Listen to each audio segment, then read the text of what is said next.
Hello viewers, I am Deepthi.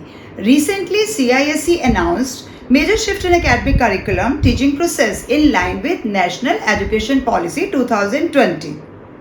In the recent meet, which witnessed the presence of Dr. G. Emanuel, Chairman of CISE, Dr. Joseph Emanuel, Chief Executive and Secretary, CISE as the Chief Guest and the Guest of Honor respectively, focused on the need to move away from rote learning and shift to competency focused and skill based learning in the coming days. तो basically council ये चाहती है कि हम अपने students को सिर्फ rote learning ना करवाएं, बल्कि उनको हर टॉपिक, हर सब्जेक्ट अच्छे से क्लियर करवाया जाए ताकि वो किसी भी कॉम्पिटेंसी बेस्ड क्वेश्चंस में पीछे ना रह पाएं. क्योंकि आपने देखा है हमारे पेपर्स के पैटर्न में ऑलरेडी हम लास्ट ईयर से भी पेपर का डिफिकल्टी लेवल इंक्रीज कर रहे हैं, या यूं कहें कि ज़्यादा कॉम्पिटेंसी बेस्ड क्वेश्चंस डाले जा रहे हैं. So in this meet, discussed various methods to implement NEP 2020 in the board syllabus. With over 200 principals from various affiliated schools across the region participated in the event. So I am going to discuss 6 points which were discussed in this meet.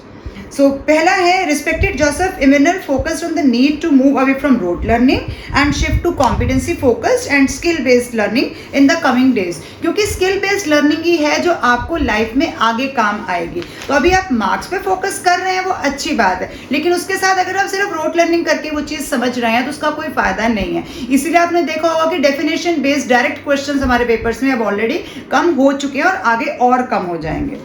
Second point, the curriculum changes are significant to implement NEP 2020 in the CISE framework. Apart from the curriculum, schools also need to focus on the learning required for a child's overall growth and excellence. क्योंकि आपकी personal development भी उतनी ही ज़रूरी है other than academics.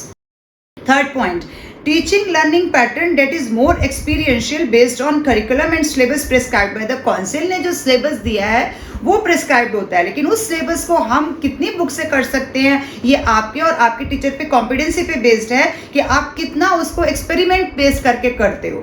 International board में, हमारे boards में यही डिफरेंस है कि टीचर सोचते हैं कि चलो हमने करवा दिया, बच्चे को आ गया, लेकिन जहां टीचर एक्सपेरिमेंट करवा के बच्चे को समझाएगा वो उसको कभी नहीं भूलेंगे.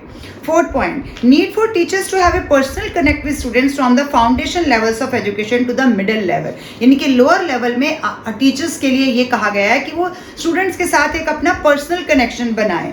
एवरी टीचर नोज हिज और हर स्टूडेंट पर्सनली. हर टीचर बच्चे को, चाहे क्लास में 40 स्टूडेंट्स हैं, 35 स्टूडेंट्स हैं, आप बच्चे को पर्सनली जानते हैं. Overall development of the child that needs focus. वो ओवरऑल डेवलपमेंट तभी हो पाएगी जब एक स्टूडेंट और टीचर के बीच में अच्छा रेपो बन पाएगा, एक अच्छी जान पहचान हो पाएगी. Fifth point, Council is in discussion with various universities across the globe to give weightage to CISE students so that they can skip 1 or 2 semesters in their undergraduate programs. यानी यूजी प्रोग्राम में हम 1-2 semester skip कर सकते हैं, क्योंकि already हमारा syllabus इतना vast है, हमारे स्टूडेंट्स को वो बातें पता होती हैं, वो नॉलेज होती है उस टॉपिक के बारे में. As they are at an advanced stage of this discussion with universities in various parts of the world. तो हम मतलब CISE का कहना है कि वो काफ़ी यूनिवर्सिटीज से थ्रू आउट द वर्ल्ड बात कर रहे हैं ताकि बाहर जाके भी हमारे स्टूडेंट्स को कोई किसी तरह की प्रॉब्लम ना फेस करनी पड़े.